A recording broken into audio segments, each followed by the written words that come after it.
It sounds like something from a DC comic, the Super Summit. Welcome to this inaugural Australian Superannuation Summit.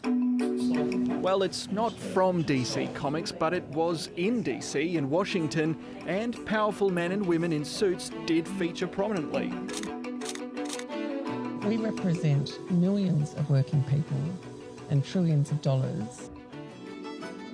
This embassy-organised super session is scheduled for 4 days, showcasing Australia's long-term contributions to the US economy through retirement funds. With a delegate of Australian fund managers and business bigwigs chasing capital in the capital.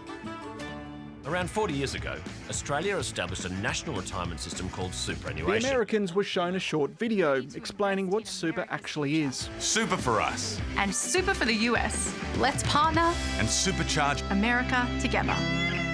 I think the impression has been incredibly positive. It's been a great opportunity to clarify just the degree of exposure and investment that Australian superannuation funds have in the US today.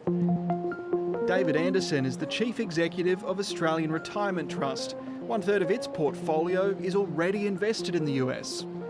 Well, right now, Australian superannuation funds have invested about $640 billion into United States assets. And we're forecasting that to grow as an industry to about $1.6 trillion over the next 10 years. And despite uncertainties around the effects of the new president's changing economic policies, the super sector still considers the US a safe bet. Australia only represents 2% of the world's global GDP. The current pension pool far exceeds Australia's annual GDP. It is bigger than the total market cap of the Australian Stock Exchange. So to a large degree, we've completely outgrown Australia. So we have to look offshore for ongoing investment opportunities. Treasurer Jim Chalmers made a guest appearance.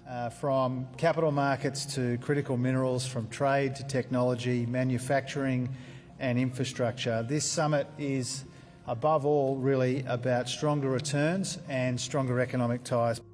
But he wasn't in Washington to strictly talk super, with bigger economic problems just up the road.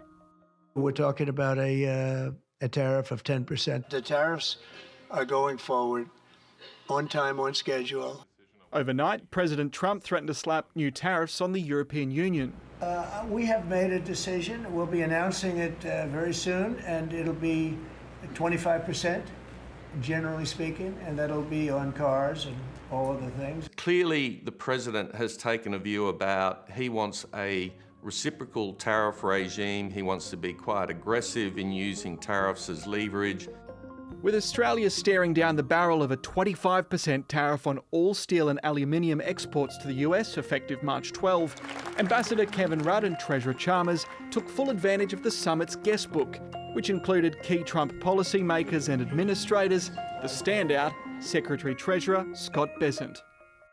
We have to get back to a place in America where Americans believe that government agencies actually are worthwhile, do a good job, and are benefiting them. Scott Bessent will be one of a number of voices. There's roughly probably about 5 key figures in that international economic team who will be feeding material to the President. The President will very much, I think, make his own decision, and I suspect that will go right down to the wire. In dining table talks, Australia reportedly made its case for an exemption, touting the trade surplus, the free trade agreement we're meant to have, and the Commonwealth's big spend on subs under AUKUS. But Bessent made it clear there are no guarantees. My task here in DC wasn't to try and conclude that discussion, it was to try and inform it. This is a question as to whether partners and allies are really going to be treated at all differently when it comes to these trade issues. So far, I suspect the answer to that is no. So there's a scenario where Australia can gain that exception, but I don't think we can bank that at all quite yet. So did the super delegation, which regathered in New York today, care if their event was overshadowed by tariff talks?